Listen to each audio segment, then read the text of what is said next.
Okay, take two. Apparently, I didn't have sound on. Thank you, Uncle Proxy, for bringing that up, uh, which throws off the game. But I was a little rambly anyway, so this works out just fine for me. So we'll go ahead and restart. Today is here's my boy Pierce, is the anniversary of, or the death anniversary of the first Fospice kitty I took on. His name was Elmo. Oh, good boy. He was an orange and white tabby, 14 years old when I met him, 15 by the time he passed. He had been surrendered to a shelter and did really badly in shelter life. Very angry cat, wouldn't let people interact with him. So I took him home when he started tanking. Tanking for me means when he rapidly was losing weight, having vomiting, diarrhea issues, stress-related concerns. Oh, good. Can you hear me, Joyce? I hope so. Nice to see you. Uh, um, where was I? Oh, yeah. So this is the day last year, year ago? I don't know. But we did a quality of life decision when he was no longer eating well and his weight reached a certain minimum. And so he passed this day, but he made a big impact on me. As a heads up, I don't do these anymore. I've worked in the back end now, and basically the techs will take your deceased kitty and stretch out their little paw and put it on the clay and press down, and if they're nice, they'll redo it a couple of times to make sure they get a good fit. It's not in the spirit of respecting life to me, and so I won't be asking for those anymore, even though it's a nice memento to have. And so, yeah, Elmo really taught me the joy of hospice situations. Hospice being foster hospice for the critters that just don't cut it in the shelter world. You can have the most wonderful shelter in the universe, but for some cats, it isn't going to be enough. And case in point, come here, let's say hi, Pierce, baby. There we go. This is my most recent hospice. Little paws, you doing little needs. Believe it or not, Pierce here is 21 years old as of this month, which, wonderful coincidence. He boarded with me for a while his mom was trying to make a move across states and life changes happen. You gonna come down? Here you go. Very well tended kitty. He had let's see if I can't get him in the view. You can see with his tail crink, that is a permanent feature. He was injured as a kitten, I believe. He also has a dislocated rib. But he is incredibly healthy, very strong, and really not ready to go. So when his mom realized that she was not in a situation to take care of him anymore, because he does have some gastrointestinal needs, he is on the way for liver failure. He's 21, for goodness sake. You don't get away as an old cat without having liver failure, ultimately. Sometimes he has some litter box issues, and sometimes because of his tail, he doesn't really have feeling in the tip of it. So he doesn't really clean it well, and he sometimes accidentally gets some bathroom matter on it. But as you can see, he is bright, alert, a little slow, as you'd expect a 20-year-old cat to be. 21. Sorry, Pierce, baby. He's also deaf. So this is a prime candidate of a kitty that just would not do well in a shelter environment. He really needs more of a one-on-one attention that a hospice situation could give. See how he jumped a little bit when I touched him? That's the deaf thing. He's not always quite sure where I am. For non-deaf cats, I would say you can rub your fingers to project what you're going to do, but it's much harder with Pierce. So Pierce is the lead-in to the topic I wanted to touch on, which is food and the coronavirus specifically. When I first took in Pierce for a boarding kitty, I was shocked and amazed to learn that he eats Friskies. Specifically, he'd eat 2 of these and 1 of these for breakfast and for dinner. So twice a day he was getting this. And in my previous places it's a contentious subject over food. What do you feed your cat? What's healthy for your cat? this brand is terrible. Don't never feed that to your cat. Friskies is one of the ones that I would previously refer to as the McDonald's of cat food. It'll get you through. It's not exactly the most healthy thing in the world, but I have never seen a cat this healthy. Maybe they just don't make cats like they used to. This guy is 21, right? I'm 31. He's got 10 years yet to reach my age. Like, he is solid. So I can't diss on Friskies anymore. What I will say, ultimately, is that the best food is what your cat will eat and what they don't react to. And what I mean by that is you could have the best food in the whole wide world. If your cat doesn't eat it well or well enough to maintain their caloric count intake needs, it may as well be the worst food ever. Cats have to eat. There's something called fatty liver lipidosis that they can get within 3 or 4 days. Basically, their internal organs start eating themselves, and it's really bad news. Are you trying to get out there? Oh, yep. And that's one of the problems I'm dealing with. He thinks that's a litter box. Appropriate. Yeah, so that's one of the things I'm working on. And one of the reasons why he's hospice. My poor husband. Don't show him this video. Unbeknownst to you, when I first walked in this morning, I stepped in cat diarrhea on his part. Well, but he's being a good boy and he's trying to cover it. So one of the things I will be doing to try to address that is I actually have 2 litter boxes in here. You can't see the other one. I'm going to be adding a third that I then step over to get into the room, since that seems to be a place he likes to do his business. And that rug will be getting a thorough cleaning. So yeah, back to food. You need the food that your cat will eat. If your cat doesn't eat it, find something else. That said, you also need to make sure secondarily that what the cat does eat has what they need nutritionally. For example, you can't feed your cat all fish. Raw fish, cooked fish. If it's all fish diet, it doesn't have key nutritional things they need, like taurine, which you will have in a produced FDA-approved food. It is required to have the necessary nutritional needs of a cat met. And so this leads into why raw diets can be a little dangerous. I have seen a few cases where owners have decided to switch to a raw diet on their cat, and they weren't paying attention to the signs and symptoms of their cat and the needs of the cat. And when the cat comes in, like this cat in particular that I'm thinking of, red as a lobster, fur falling off, absolutely horrific. Looked almost like a burn victim. She was so bad off. And her owner had switched to a raw diet, and clearly she wasn't meeting something the cat needed. And so while raw diets can be fantastic and the closest natural thing that a cat can get, etc., do it with a vet's guidance. Be cautious, be aware of your cat's health. Watch how they look. Pierce here has a wonderfully thick coat. He's getting plenty of nutrients. If there's a diet problem, the coats often get really dandruffy, really dry, really mottled. And in the case of one of my own kitties right now, I am switching off of Kirkland maintenance dry food because one of my boys has started developing what I call Ridgeback. Hi, I'm over here, baby. Deaf, so I kind of have to pat the floor to try to get vibrations to go. Yeah, come here. Good boy.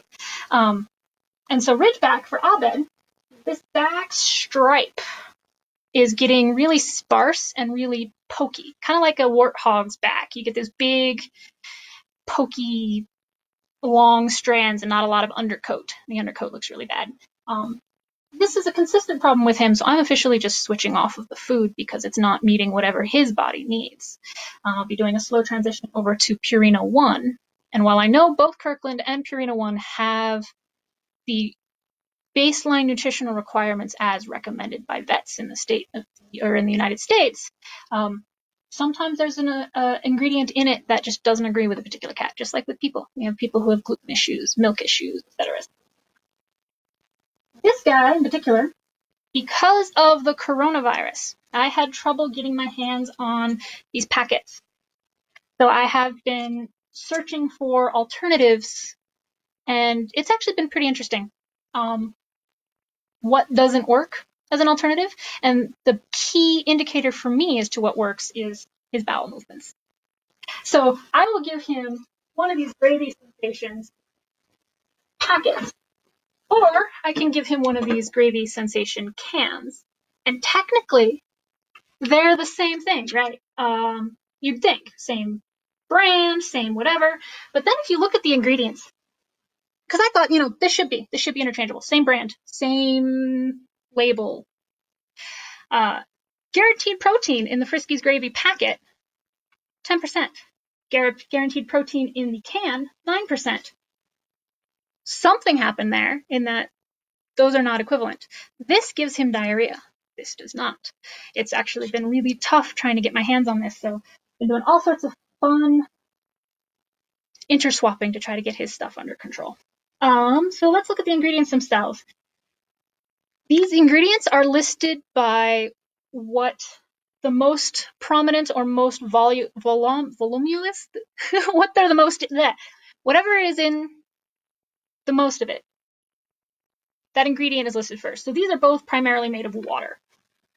Water. Second ingredient on sensations is liver and then turkey. And this one is poultry and liver. And then meat byproducts. And this one has wheat, gluten, and meat byproducts. And so the order and the contents, the ratios are different for these two foods. And so something in there for Pierce is enough to trigger him into diarrhea. And so paying attention to that is a good thing. Now, I have tried other foods, which I would consider, step up. Fancy Feast is a pretty good step up. Let's see if I have a tuna flavor version. There's this salmon.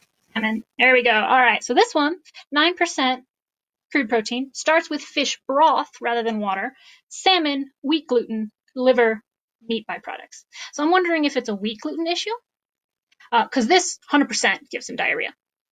Even when I do the slow transition, because you do want to transition your foods, kitties can get stomach upsets if they're not used to what they're eating.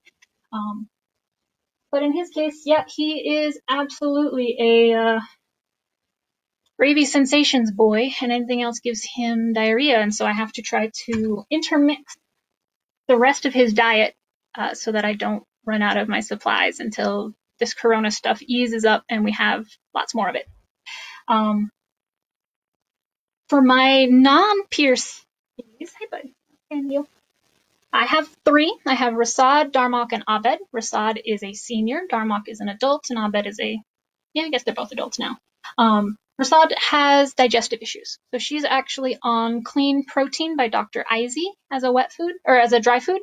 And then I give Fancy Feast as a wet food treat now and then. I prefer to do a dry food base scheduled feeding where they get a 1/3 cup is on the average rate for an adult cat in the morning and in the evening. And so they're not free feeding all day. That's how you get fat kitties. But they also have something to look forward to without starving to death between feedings. I also find it important to put a wet food supplement, or in my case, I use the Fancy Feast treats. This is important for a couple of reasons. One, cats really get their hydration through drinking water. False. Cats in the wild, they get their hydration through hunting mice and eating their prey, hunting mice, squirrels, rabbits, whatever they get their little claws on. The blood and meat and moisture that's how they get their hydration. Drinking water in the wild is abnormal for them. And so for many cats in the indoor environment, they're perpetually a little bit dehydrated. And adding a little bit of wet food, or even just adding a little bit of water to dry food, if your cat tolerates it and eats it, remember, the best food is the food they eat, can be fantastic for helping to counteract some of that. So for me, hydration is a reason to add some wet food into a kitty's diet. It's also a great way to have a trained treat. If your kitty gets sick and you have to hide pills in something, it's a great way to set them up to just wolf down the food and not think about, oh, what did you put in my food? What is this? It's also a great way if your kitty's just having a bad appetite day. If you know there's something that they like, let them have a nibble of that and see if it kicks them out from a full tank, from fully not eating, going into hi baby. And it also, gives them a little enrichment. We like to go out to eat and treat ourselves every once in a while. I myself just bought some chocolate ice cream bars as my treat. And so having treats and enrichments and stuff for the kitties to look forward to is a nice thing as well. That said, there are brands that are on average better for some kitties. I know that Purina One is a pretty solid, safe diet, I guess. It's fairly consistent in that every time a batch of cat food is made, it can have wildly different results. It's not so controlled as with human food, in that the quality of the ingredients and the ratio of the ingredients, as long as it meets those FDA supplement requirements, there can be huge difference from batch to batch, and that difference can really upset kitty stomachs. Purina One has a very decent track record for most cats will eat it and not have stomach upset. That's what I know. So I am personally transitioning my boy Abed with his little ridgeback spiny stuff. We're switching him over to Purina One from the Costco Kirkland maintenance food just because he keeps having that spine back reaction. And I've done, some transition him off, transition him back on to prove that it was in fact this food, and proved. So it comes down to how your cat reacts and what you can afford. Some of the really expensive, super high quality food, some of which cats don't even touch because they don't realize it's food. Friskies, for example, they're fish flavors. I will use it always when dealing with trapping or kitties that are sick because it has very smell heavy. And so if kitties are congested, they can't really smell. Oh, baby, I'm right here. Hi. Okay, baby? I'm right here. Am I not giving you enough hugs? Oh, no. That was a puke noise. He is now puking. I'm sorry. So, as you can see today, I did the can. I did a Friskies can, which has knocked over and tried going through. It's not the same as the chicken. Oh, I'm sorry, baby. I'm sorry, baby. So that right there is bile. I'm sorry. So yeah, even foods that are the same brand, same flavor, allegedly, different response on cats. So watch what your cat is eating, see how they react. Do they like their food? Do they look forward to eating it? Do they vomit at all afterwards? Do they turn their nose up at it? Do they have bowel movement troubles? And yes, talk to your vet. Some vets, you really wonder what planet they trained on.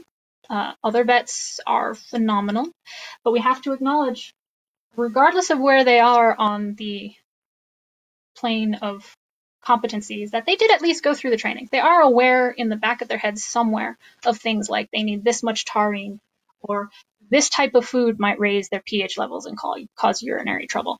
And so at least consult a vet, and if you don't necessarily agree with what they're saying, talk to a different vet. Perspectives are never a bad thing.